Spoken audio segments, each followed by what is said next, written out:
क्या होगा अगर चांद धरती पर गिर जाता है। तो वीडियो के लास्ट तक जरूर देखिएगा और हमारे चैनल को सब्सक्राइब कर लीजिएगा। हम जानते हैं कि पृथ्वी का गुरुत्वाकर्षण चंद्रमा सहित हर चीज को अपनी ओर खींचता है, लेकिन किसी तरह यह ऊपर रहता है, जैसे कि किसी विपरीत बल को द्वारा निलंबित कर दिया गया हो। लेकिन गुरुत्वाकर्षण का मुकाबला करने वाला कोई अन्य बल बाह्य नहीं है, इसके बजाय ऊपर रहने की चाल का एक पार्श्व बल गति है, जिसे हम कक्षा कहते हैं। यदि आप अपनी गेंद को काफी तेज से फेंक सकते हैं तो दुनिया भर में परिक्रमा करेगी और आपके पास वापस आ जाएगी। यदि कोई हवा इसे धीमी नहीं कर रही होती तो यह हमेशा के लिए परिक्रमा कर सकती है। और ठीक चंद्रमा करता है। पृथ्वी के चारों ओर घूमना बहुत तेजी से, इसे धीम करने के लिए कोई हवा नहीं होती है। चंद्रमा हर 27 दिन में 3600 किलोमीटर घंटा की गति से पृथ्वी की परिक्रमा करता है। इसलिए चंद्रमा अपनी कक्षा को रुकना और पृथ्वी पर गिरना भौतिक के अधिनियमों को तोड़ देगा। इतना हमारे पास समझने के लिए समय नहीं है। समपेच में किसी वस्तु की कक्षा को बदलने के लिए आपको उसकी गति को बदलने की आवश्यकता होती है, जो स्थान पर बदला जाता है जहाँ गुरुत्वाकर्षण उसे ले जाता है। लेकिन छोटे बदलाव के लिए ये भारी ताकतों की आवश्यकता होती है। पृथ्वी से टकराता है चंद्रमा तो पहले कुछ दिनों के लिए वास्तव में कुछ भी नहीं बदलता है। चंद्रमा थोड़ा चमकीला हो जाता और वैज्ञानिक भ्रमित हो जाते हैं, लेकिन हम सब लोगों को कुछ नजर नहीं आता है। पृथ्वी पर चंद्रमा एकमात्र ध्यान देने के योग वास्तव में प्रभाव ज्वार और भाटा है। इसलिए होता है क्योंकि जैसे पृथ्वी चंद्रमा को खींचता है, वैसे चंद्रमा का गुरुत्वाकर्षण पृथ्वी को भी खींचता है। क्योंकि गुरुत्वाकर्षण बल दूरी के साथ कमजोर होता जाता है, इसलिए पृथ्वी के विभिन्न भाग को थोड़ा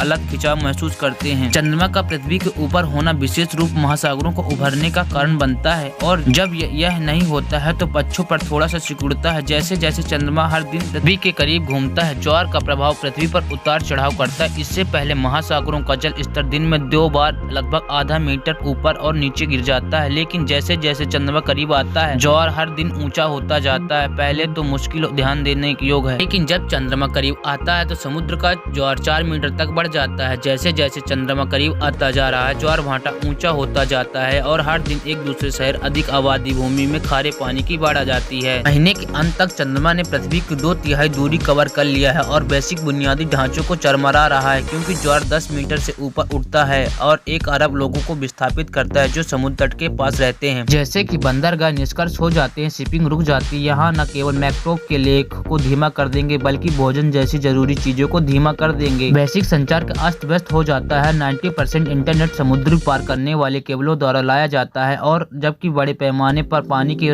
परवाह नहीं करते हैं, ये इसे जमीन का अवशासन करते हैं। अंतर्देशीय रहना अब सुरक्षा की गारंटी नहीं देता है। ज्वारी छिद्र नदियों के पीछे की ओर प्रवाहित करते हैं। लहर सतह और भूजल आपूर्ति दूषित करने के लिए खारे पानी के ले जाते हैं। गैस की कमी का पालन होता है, क्योंकि तट के पास तेल रिफाइनरी को छोड़ दिया जाता है।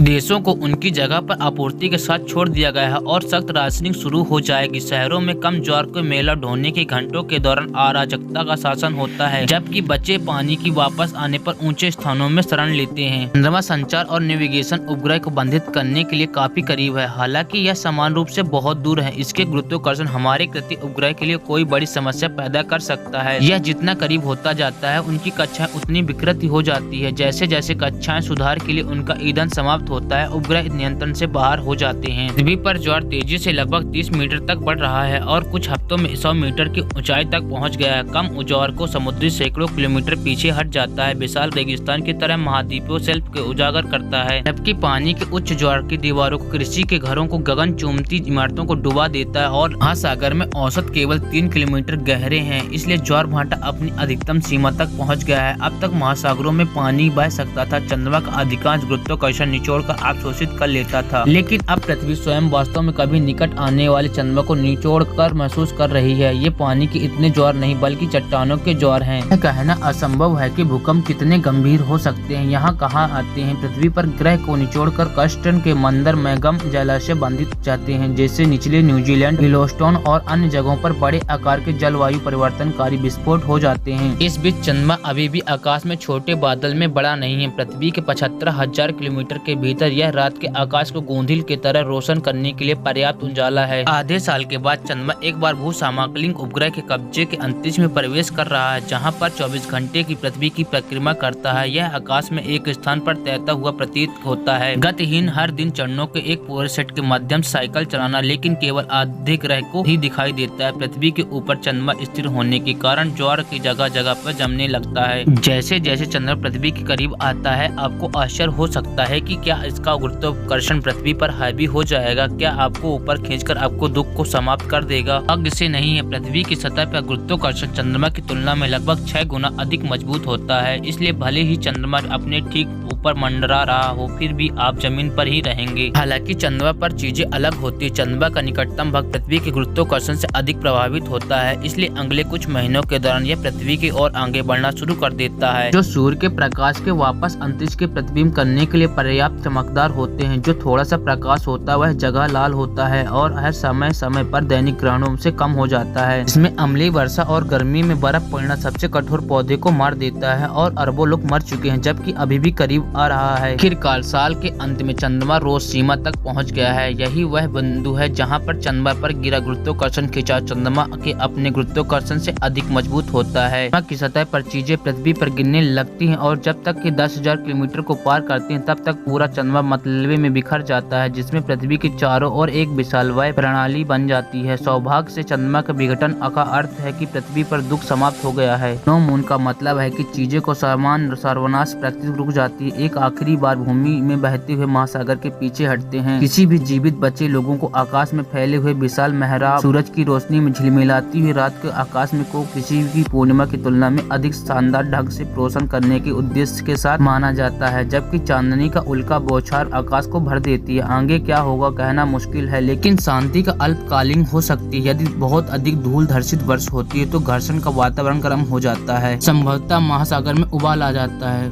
अगर आप सभी को वीडियो अच्छी लगी हो तो प्लीज मेरे चैनल को सब्सक्राइब, लाइक और कमेंट करिएगा।